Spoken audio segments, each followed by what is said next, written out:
We are continuing on into the saga of Yiyush Shalom Midas. Again, that means let's just we'll just briefly review.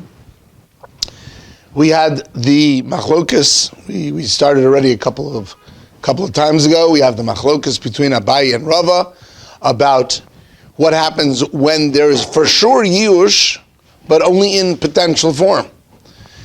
There is no siman on this item, and he's for sure going to be miyayish. The owner is certainly going to give up hope once he realizes that it dropped, but he doesn't know yet. So it's only potential yiyush, not actual yiyush. And that we had a machlokas between Abaye and Rava, whether that was considered real yiyush or not. Rava was of the opinion that that was sufficient to be considered yiyush, and Abaye held that that was not, and that had to be actualized yiyush, where the person actually was aware and gave up hope. Okay. Now the Gemara had attempted already several times to prove it. And if you remember, each time we got out of it. So far, all of the proofs have been pointing in Rava's direction.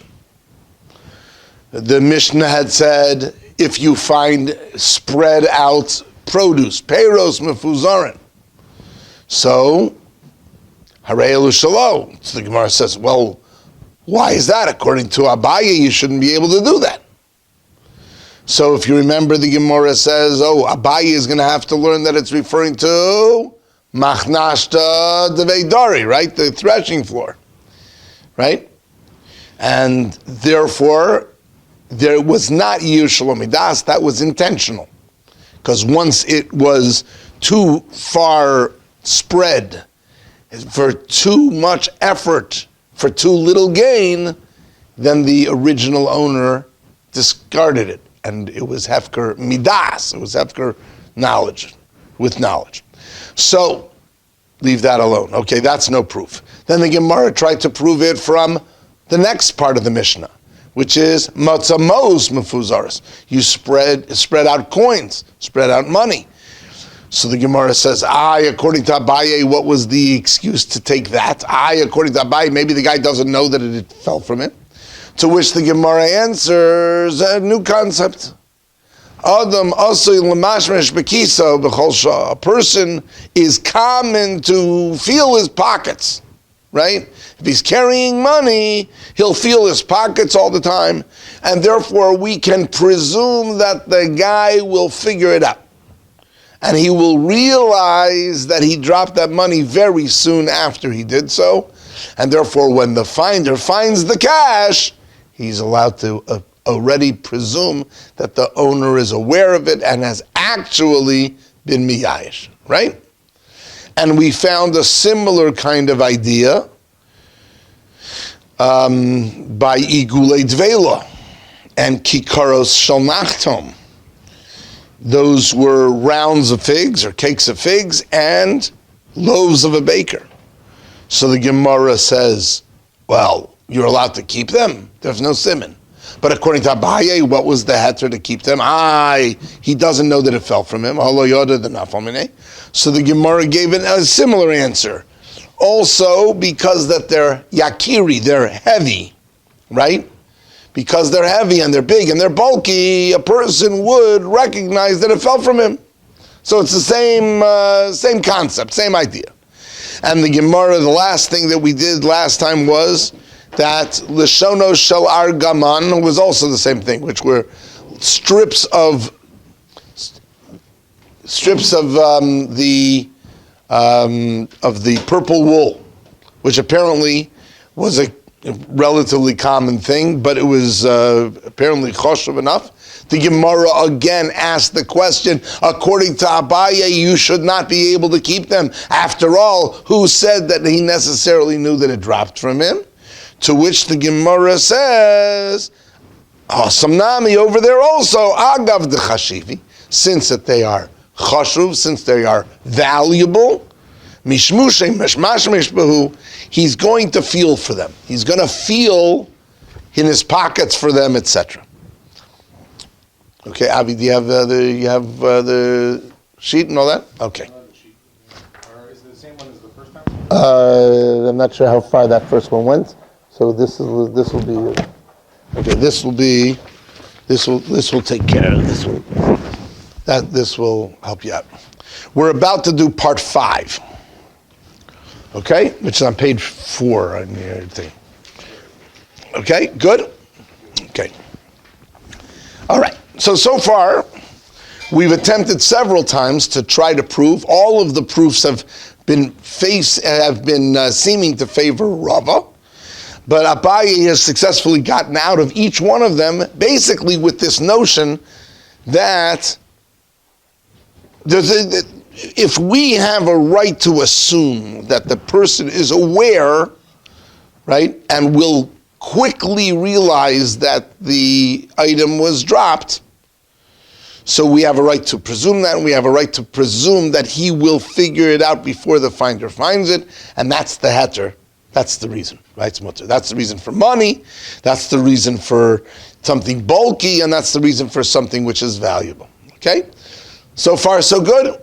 So at this point, we have perhaps qualified Abaye, but we have not KO'd him, right? In other words, he's still very much in the running, and we have not successfully brought any proof one way or another to Abaye V'Rava. Okay. Toshma.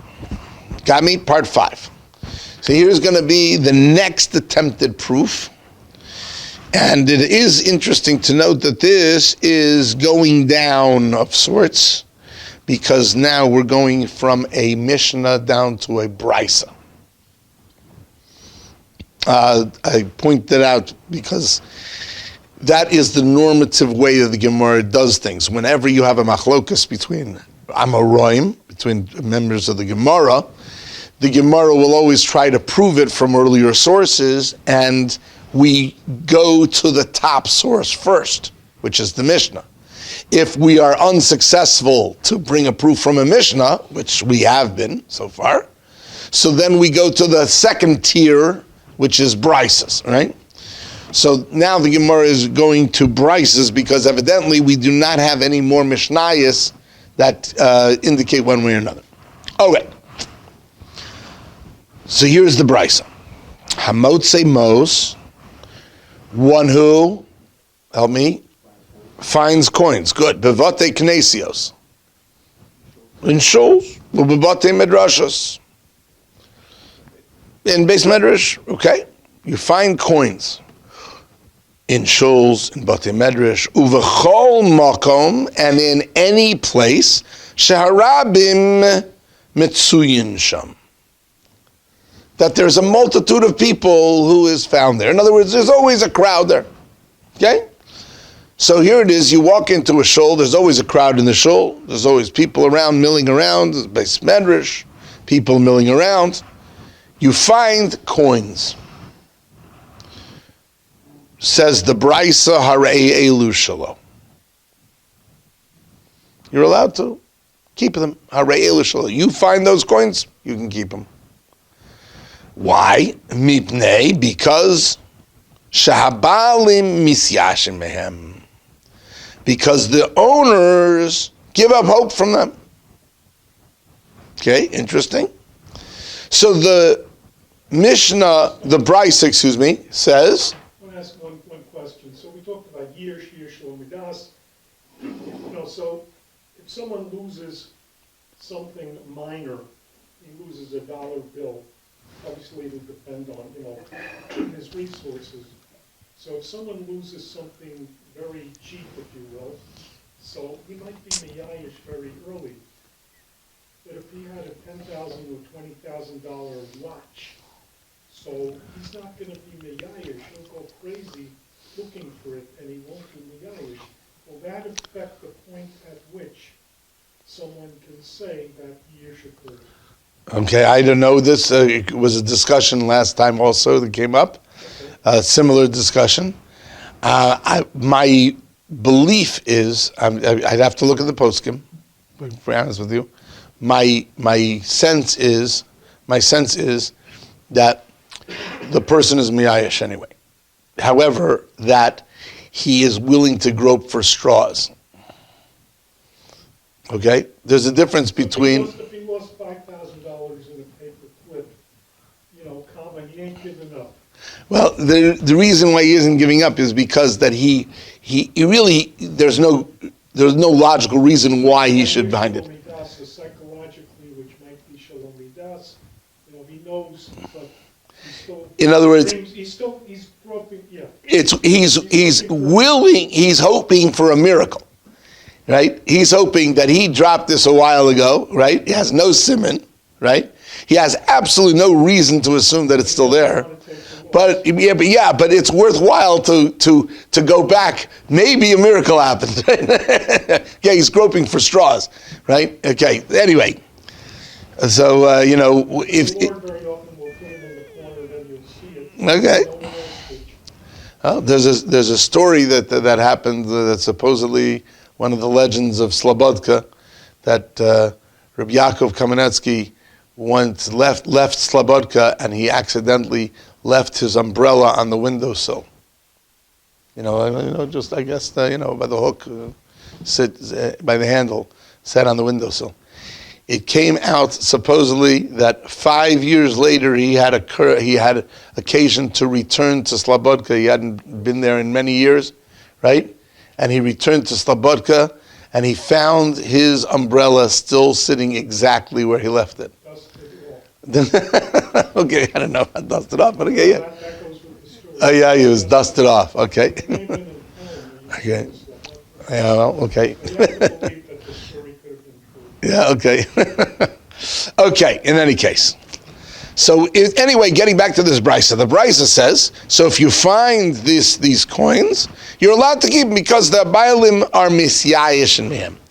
Now the Gemara is going to be discussing this later about why is miyayish. I mean, assuming that a shul and a beis medrash are places where Jews congregate. This is not goyim congregate. This is Jews congregating. So, but nevertheless, apparently that at least the simple understanding of this brisa, again, like the Gemara is going to be discussing later, but the simple understanding of this brisa is that if these coins have no simon, right? And there's no way to return it to the owner, because how are you supposed to return to the owner? There's no way to identify it. And therefore the owners are meyayish, because the chances are good that people will move it around. It's a place where there's people are milling there. It's a place where a lot of people come in and out and the other. And therefore the owners are meyayish and you're allowed to keep it. Okay?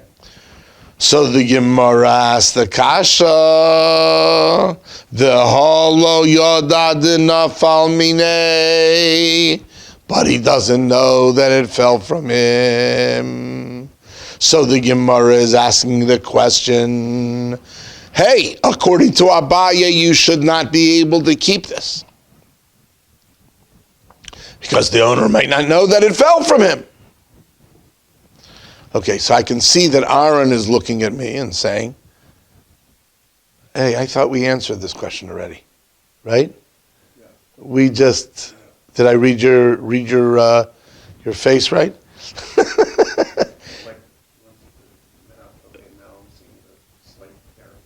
Oh, there, okay. So the Gemara seems to be asking a question which, hey, didn't we answer this one already? I mean, you're right, we didn't ask it from the brisa, we asked it from the Mishnah, but hey, didn't we get that already? Omer Rebbe Yitzchak, so says Rebbe Yitzchak, Adam asui lemashrish bekiso bekol shah. A person is normal, is usual to feel his pockets every hour, or all the time, that means. And therefore, he will be miyayish right away.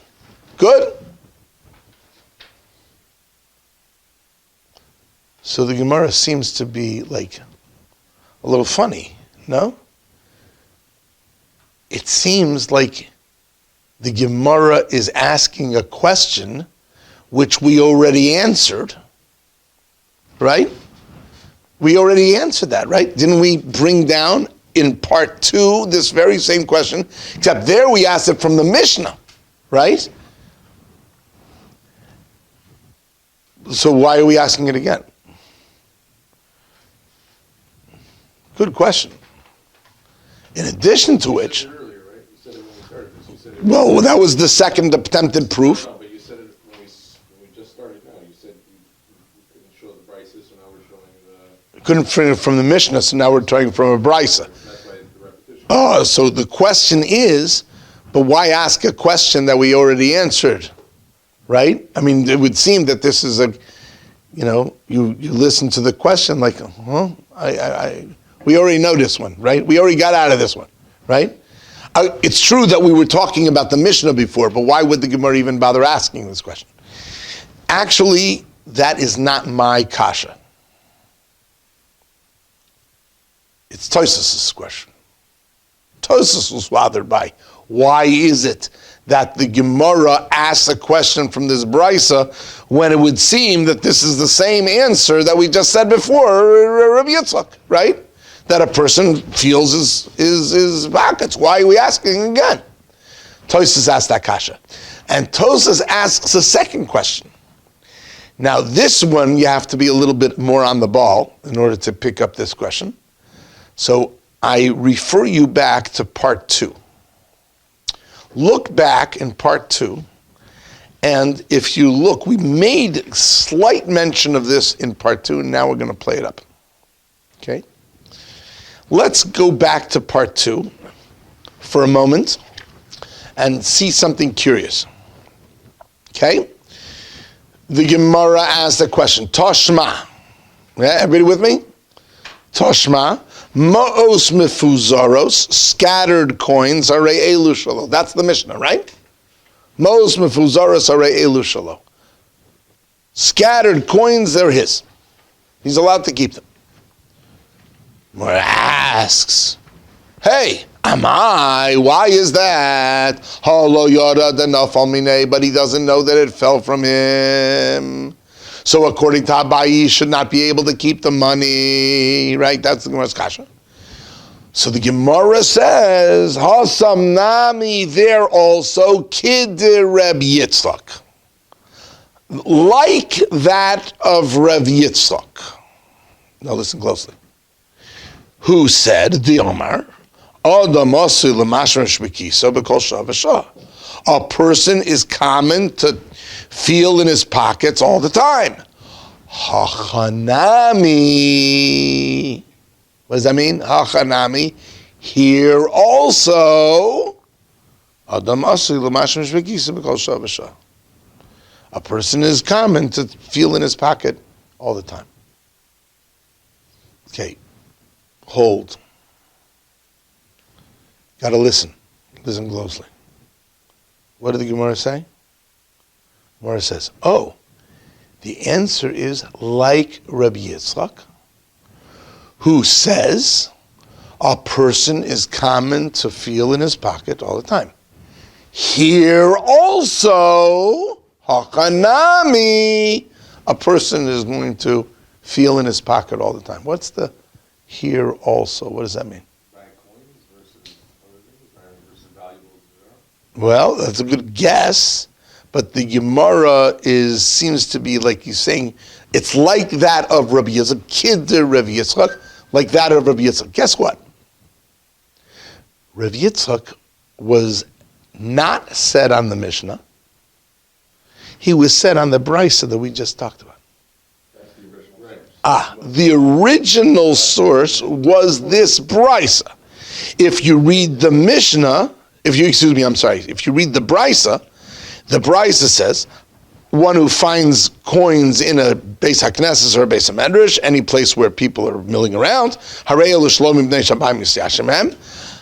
Gemara says, he doesn't know that it fell from it. Omer Rabbi Yitzchak, says Rabbi Yitzchak, a person will always feel in his pocket, right? Now, if you're listening to the wording of the Gemara, it becomes pretty obvious that Rav Yitzchak said his halacha not on the Mishnah, but rather on the Brisa. Right?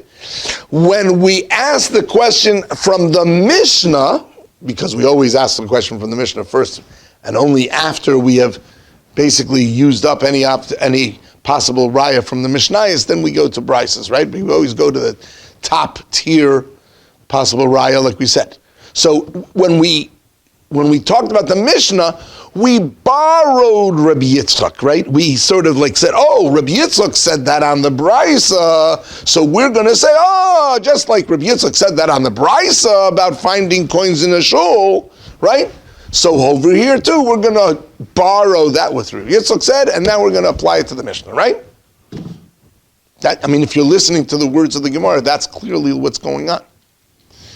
So Tosfos is bothered by a second question. The first question is, why does the Gemara ask a question which we already seem to answer? And secondly, for that matter, what if they don't care? What do you mean they don't care?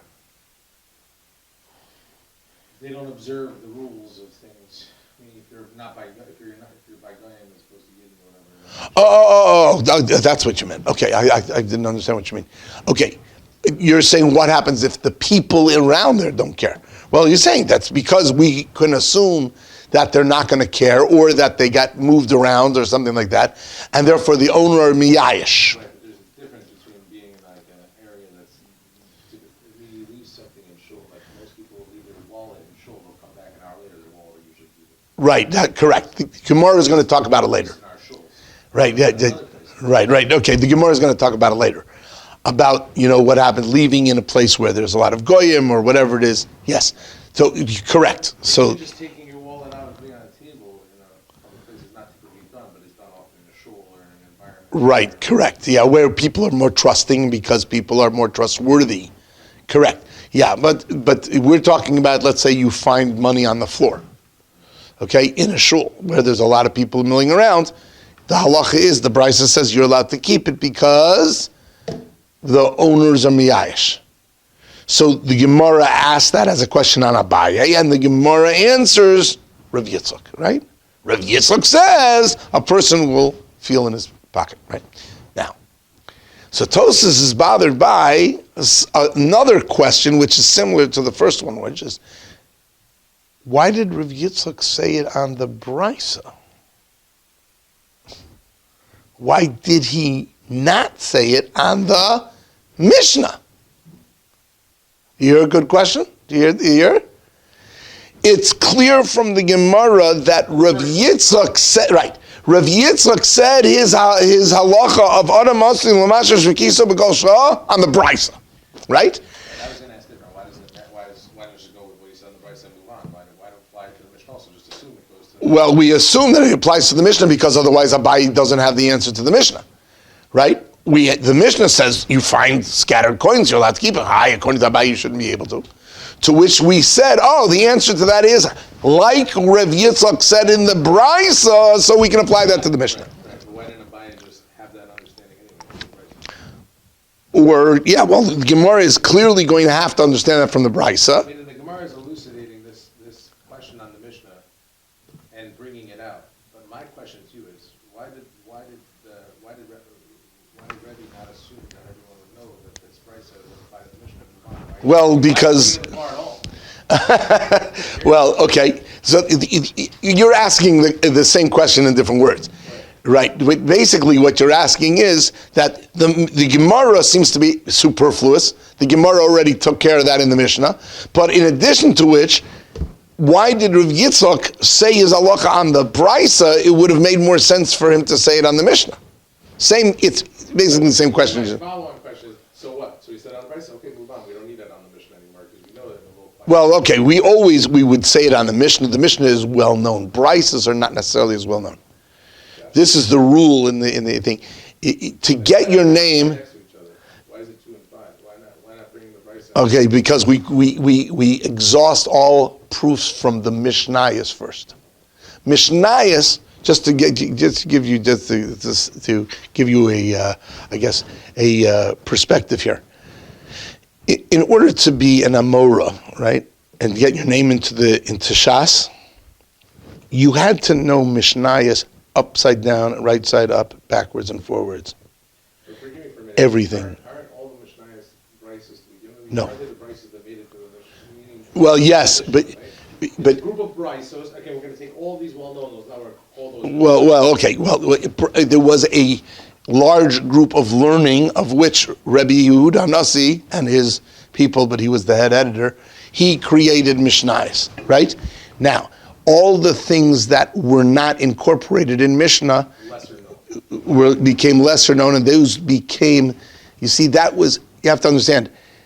Everything before that was Baal Peh. So Rabbi Yehuda Nasi included brisos. No, he did not. He was learning from Brises, and all things were done Baal Peh until then. He made the Mishnah was the first official written text of Torah Sheba'al Peh. Now, anything that was not incorporated in the Mishnah was still Torah Sheba'al Peh. It was not written down until later. If we talk about a brisa in the Mishnah, effectively. What do you mean, talk about a brisa in the Mishnah? If we bring out a brisa, we're smurfing terms. So that means like the Smurfs always use the same word for everything. Every day is a smurfing day. You know, I mean, like a Mishnah. I'm using Mishnah as like this is Mishnah. This is Mishnah. It was brought in here. If we're talking about brises in here, No, we're not talking about brises in here. I'm sorry, Gemara. Right, the Gemara. Right. Okay, thank you. Now you're correcting me. Thank you.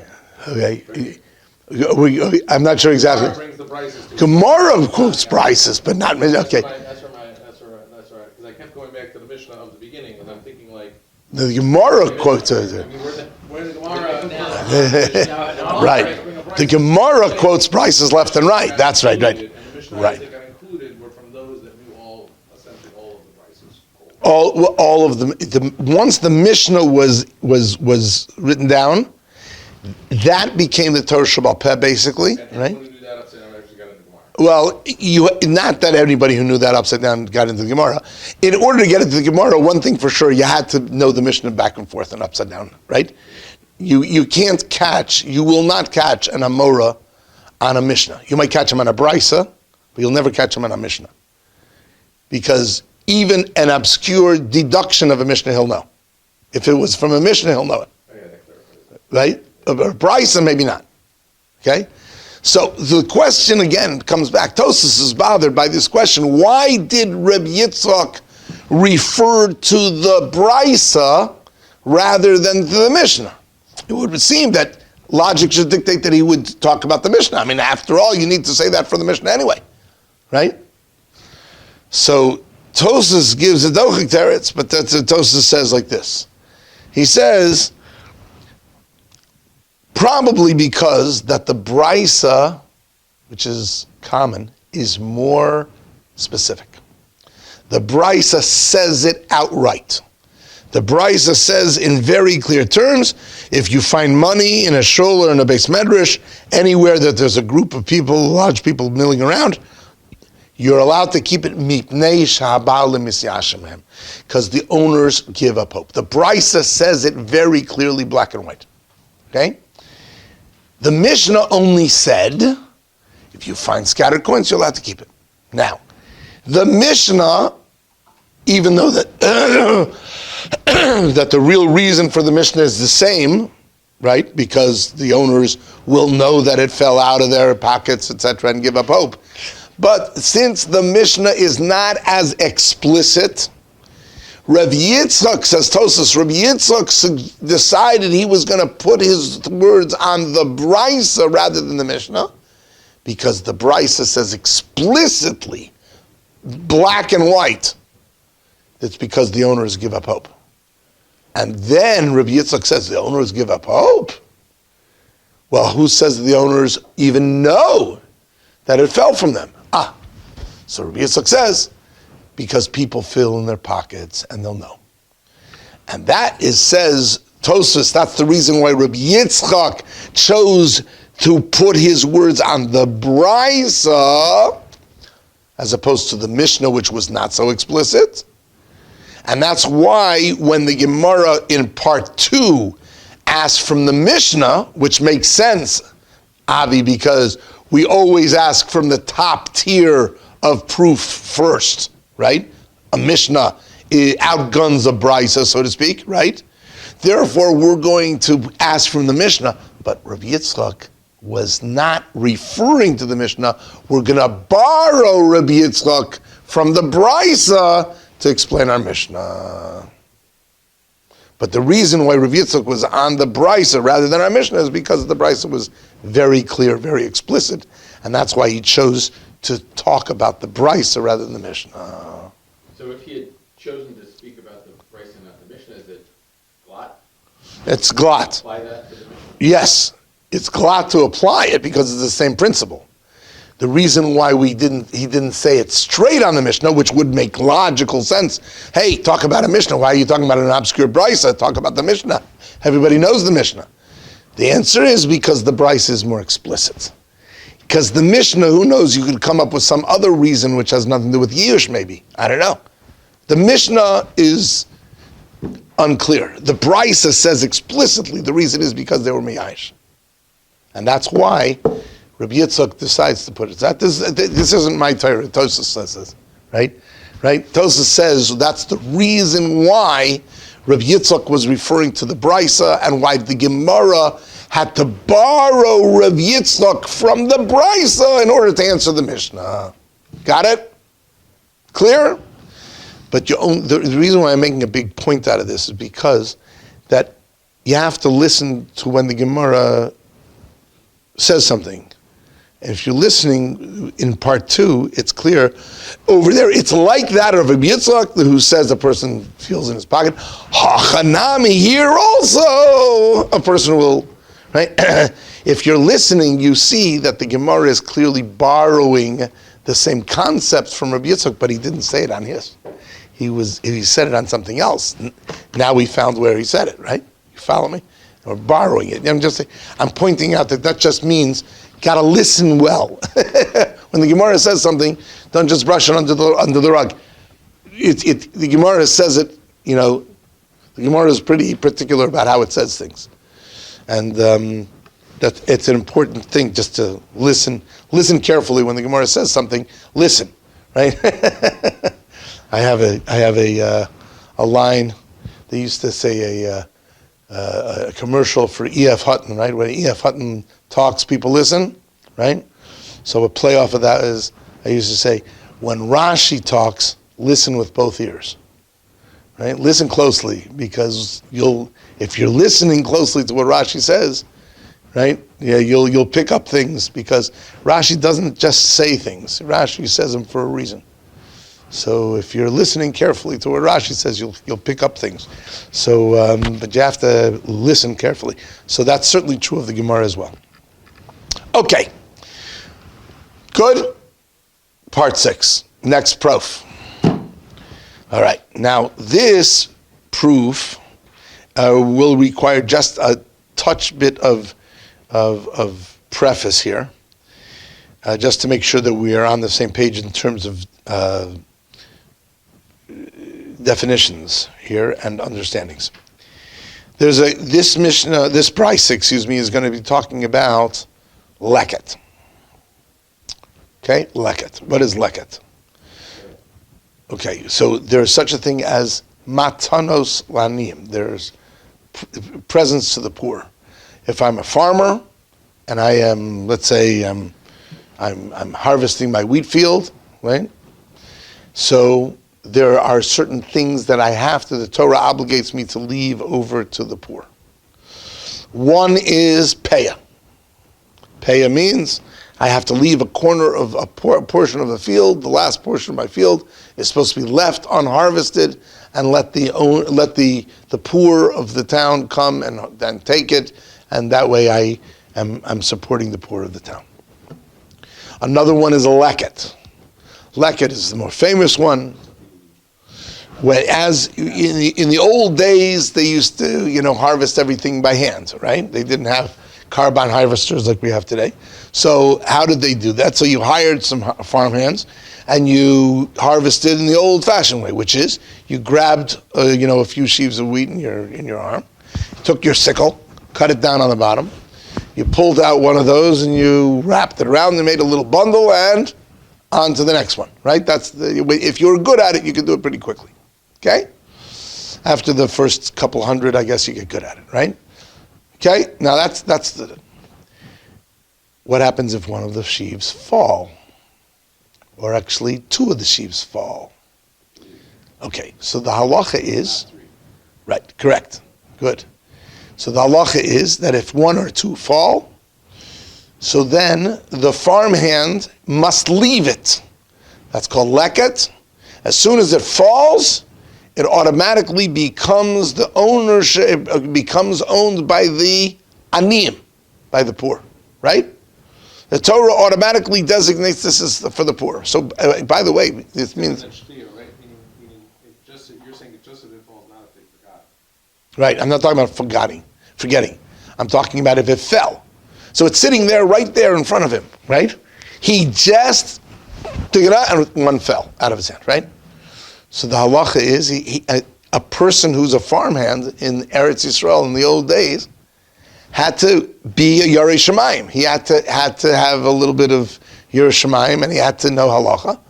And he had to know that, this was considered leket, and I'm not allowed to pick it up, even though that I'm sure that his first reaction would have been, just drop it, pick it back up. No, you can't pick it up. It belongs to the poor. The Torah just designated that for the poor this second, right? As soon as it dropped, it became the poor's, right? Came people from the poor, right? So you had to have a certain amount of Yerusha Shemaim just not to swipe it, right? Because I'm sure that was a initial reaction is, it just dropped, quickly put it back into your bundle. No, you can't do that. Okay, so now, that having been said, now this next piece discusses an interesting question. Me'e Mosai, from when, kol adam, any man, mutarin beleket. From when is it that any man is permitted to take leket? Now what that means is, so you have a guy who's not a poor person, okay? He's a regular, he's fine, he makes a parnasa, he's not destitute, he's doing well, okay? Fine, good.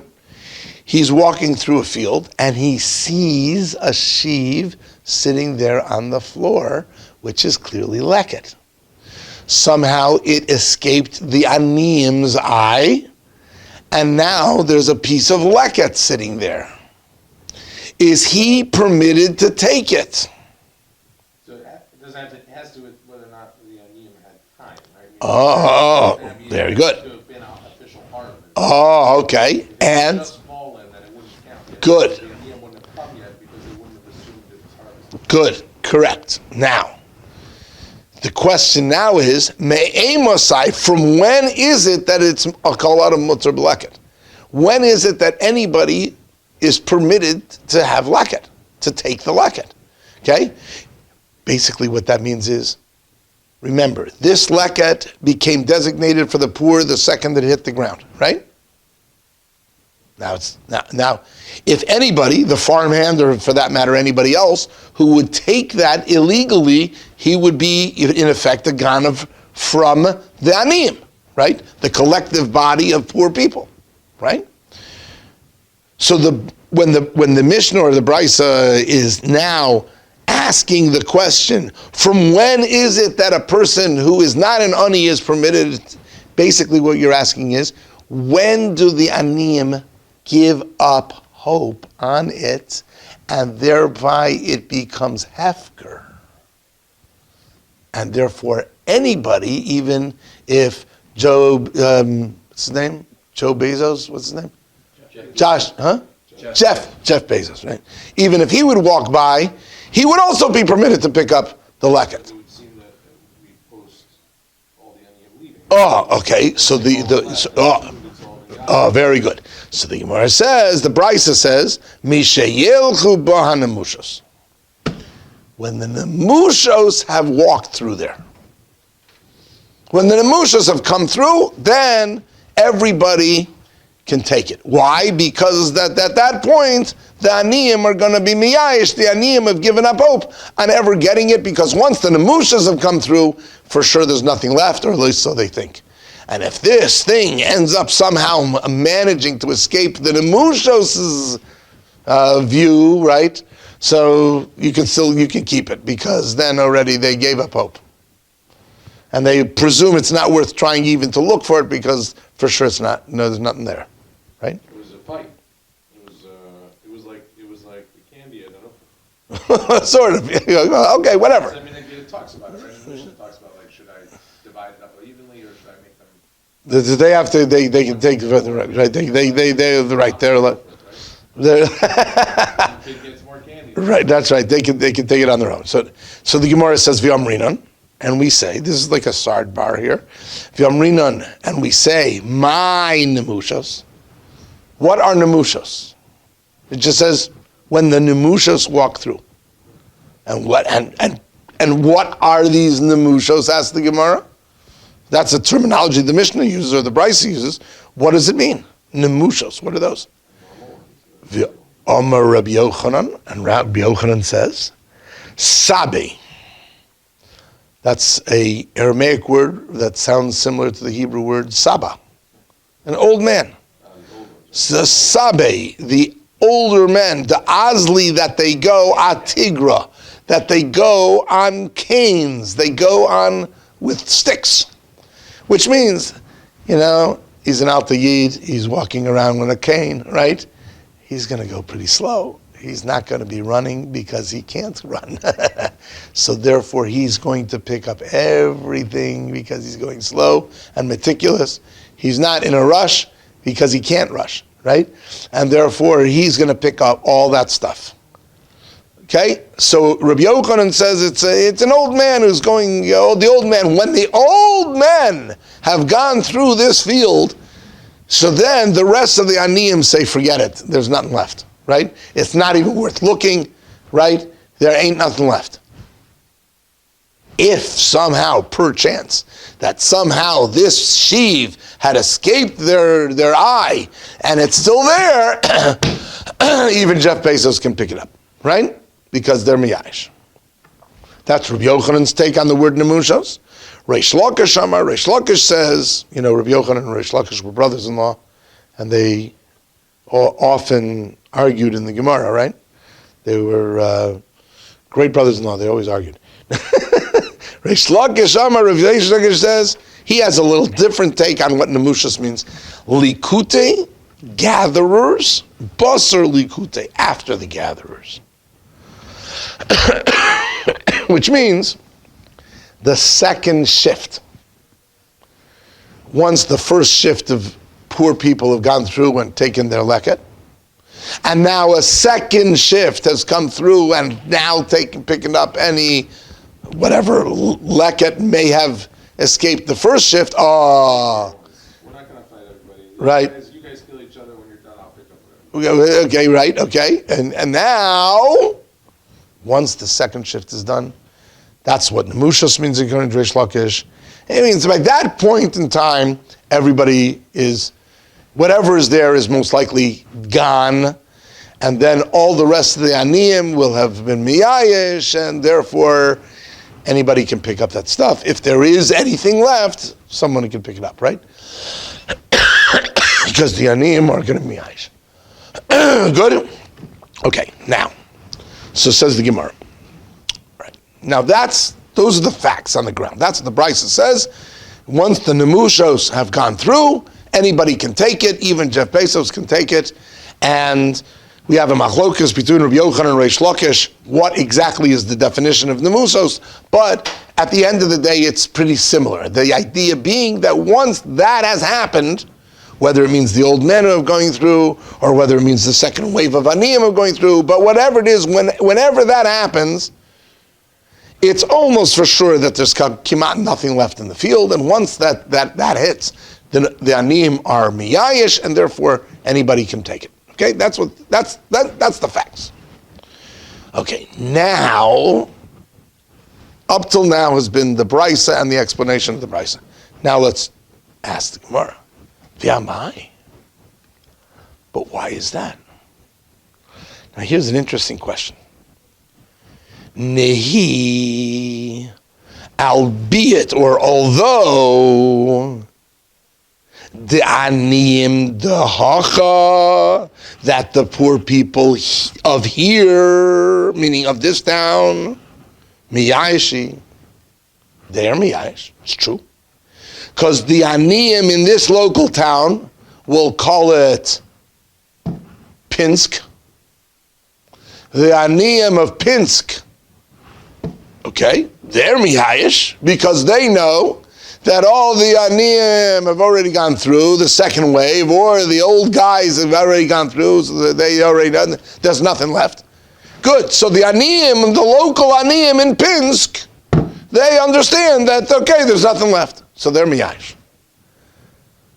So the Gemara says, but still, even though that may be true of the aniyim of here, but ika aniyim, but there are poor people, beduchta achrita, in a different town, right?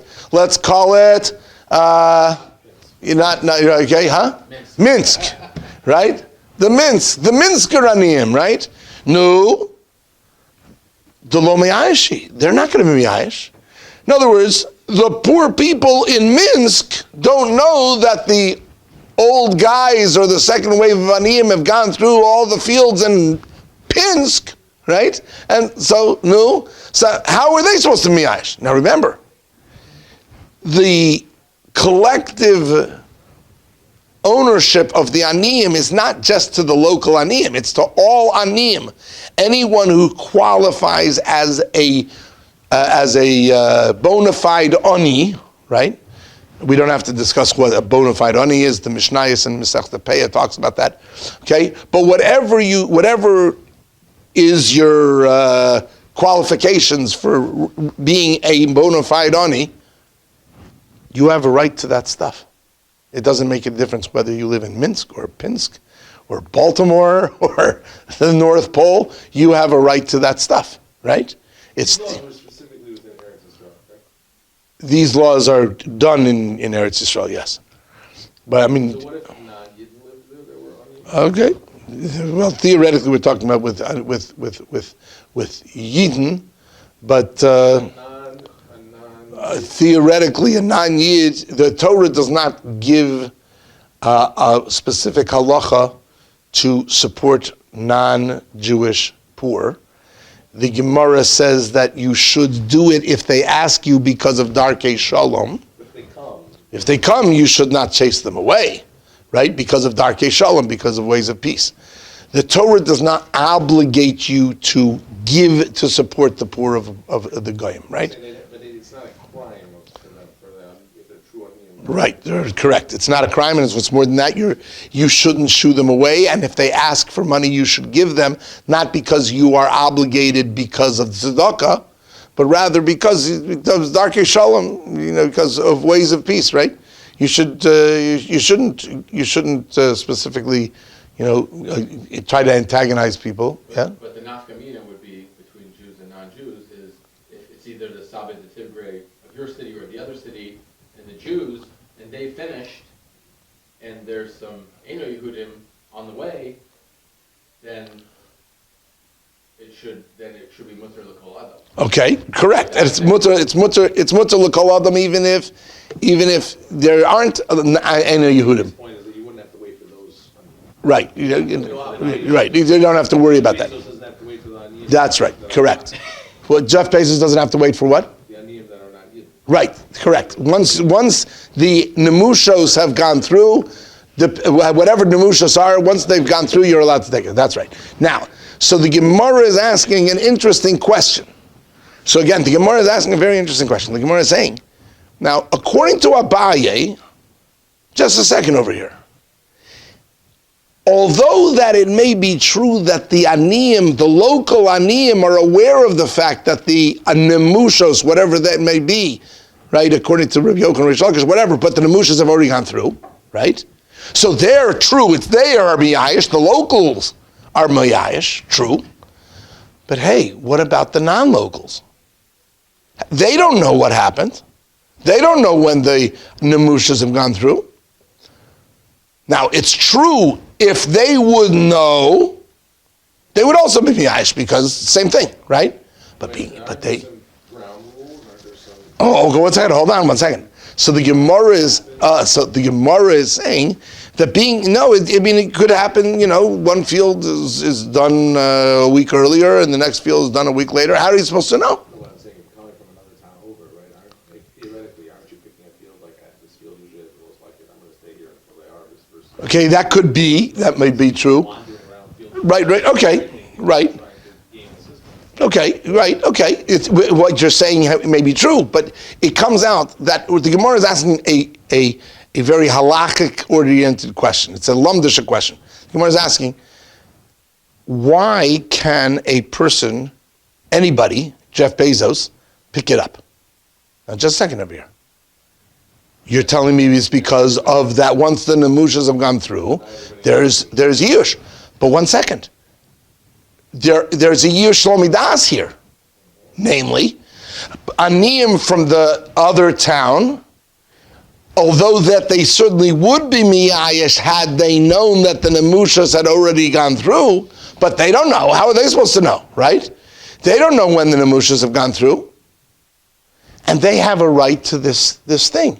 So, although that it may be true that the Nemushas have gone through, and anybody who would know that the Nemushas have gone through would be Miyayish, but isn't this a Yush Shalom Midas? Regarding any of the non-local Aniyim, it's a Yush Shalom Midas. So the Gemara is asking a very lumdish question. According to Abaye, no one should yet be able to take this leket, because even if the Nemushas already did go through, but only the locals know that. The non-locals don't know that. And if they don't know that, that's Yush Shalom Midas on their part. And therefore, why should it be that anybody who is Jeff Bezos or any usher who is not considered a bona fide ani, why can he take it? That's a lumdish question. I would have never come up with that question, but that's a good question, right? You hear? That's the Gemara's kasha. What's the heter for anybody to take it? You have to have, according to Abaye, you have to have actual yush. And on anybody who's not local, do not have actual yush. Very interesting. So the Gemara gets out of this one too. And the Gemara says, Amri will say, that seems to be that the Gemara is coming like to defend Abaye, how Abaye is going to learn this. The Gemara, the Gemara, the generic Gemara comes to answer Abaye. Amri will say, Kevon, since the Ika Aniyim Hacha, since there are Aniyim here, meaning here locally, wherever that field happens to be found, Hanach, those, meaning the non-local ones, Meikara, Iyushimiyayish. From the beginning, they were Miyayish. They were Miyayish altogether from the get-go. The Amri, and they'll say, Anim dasa malaktile. The Anim of over there will collect it.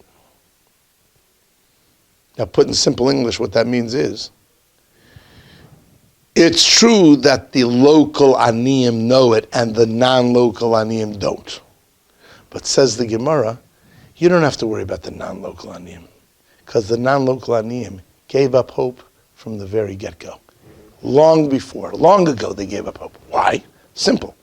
Because they live in Minsk.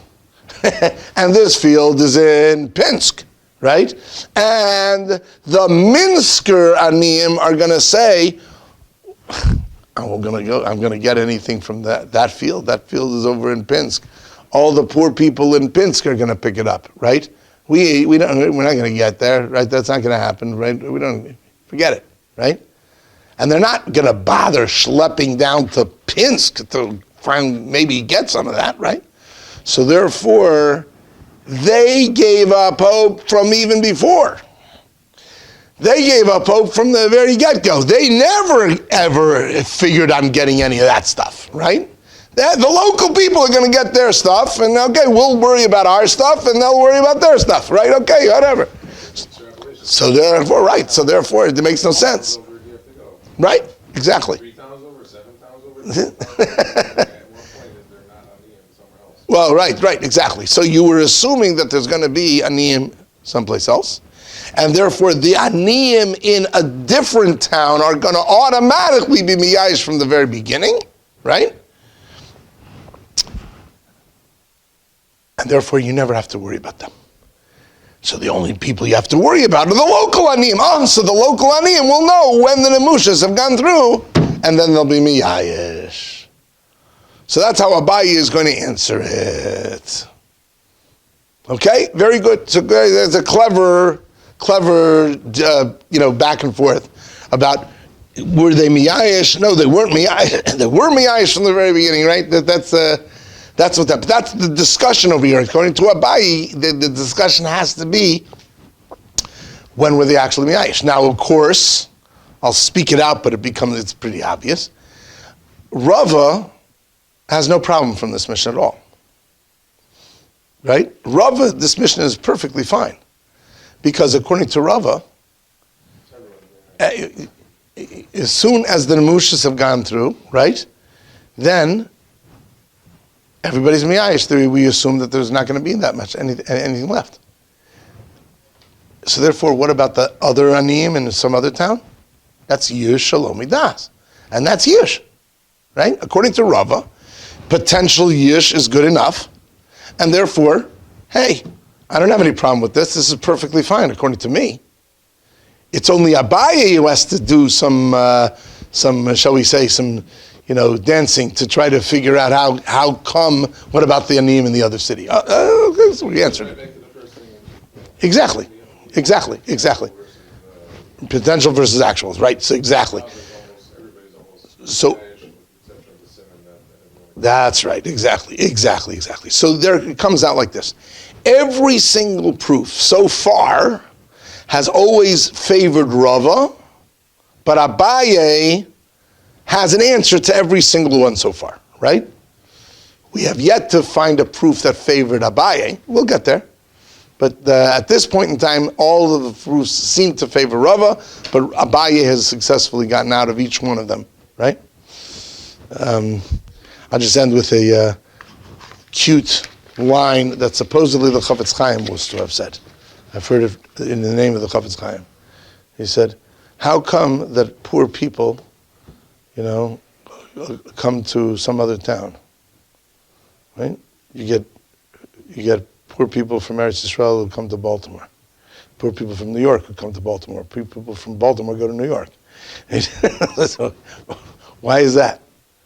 So the Chafetz Chaim was supposedly to have said, see, there's a halacha that says that aniyei ircha kodmin, you're supposed to give to the local aniyim, your first priority should be to the local aniyim of your own town, right? So the Chafetz Chaim says, the Satan knows his business. He says, the Satan will never be able to get Klal Yisrael to not give tzedakah. They won't, because Jews by nature are compassionate people, and when someone knocks on the door and is in need, Jews will respond in some form or fashion. The Satan will not be able to get Jews to not give tzedakah. It's a foregone conclusion. So the Satan doesn't even try to get Jews to not give tzedakah. So what does he do? He tries to make it that they don't give tzedakah properly. So therefore, what happens is that for some reason it becomes more fashionable because somebody else, I don't see this honey all the time, so he comes from New York, okay, so I'll give him some tzedakah. But the guy who's local all the time, and I see him every month in Donishtik, right? So yeah, I gave him already, right? There's no. That's where the Yetzer Hara can get you, right? To give it incorrectly, right? So you have to know Hilchos Tzedakah to make sure you got it right. Gentlemen, have a very nice week. We will see you.